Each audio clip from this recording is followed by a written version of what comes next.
ఈసారి జరగబోయే లోక్సభ ఎన్నికల్లో కేంద్ర మంత్రి కిషన్ రెడ్డి గారు రెండోసారి మా దగ్గర నుంచి ప్రాతినిధ్యం వహిస్తున్నారు. ఈ లోక్సభ కాన్స్టిట్యున్సీలో పార్లమెంటరీ కాన్స్టిట్యున్సీలో 7 అసెంబ్లీ కాన్స్టిట్యున్సీస్ ఉన్నాయి.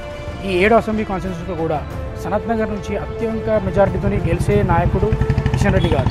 కిషన్ రెడ్డి గారు సికింద్రాబాద్ రైల్వే స్టేషన్కి ఎన్ని కోట్ల నిధులు తేవడం జరిగింది, కాచిగూడ రైల్వే స్టేషన్ పునర్నిర్మాణం కోసం ఎన్ని కోట్లు తేవడం జరిగింది, అలాగే నాంపల్లి కోసం ఎన్ని కోట్లు తేవడం జరిగింది.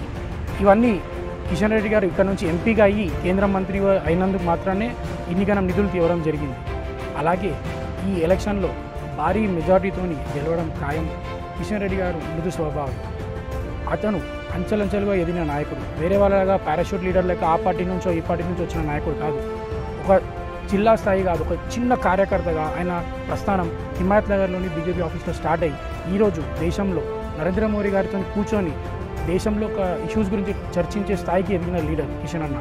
తప్పకుండా ఈ ఎలక్షన్లో కిషన్ అన్నని భారీ మెజార్టీతో గెలిపించే సత్తా మొత్తం ఈ సనత్ నగర్ కాన్స్టిట్యున్సీ తీసుకొని వారికి చాటి చెప్తామని తెలియజేస్తున్నాం.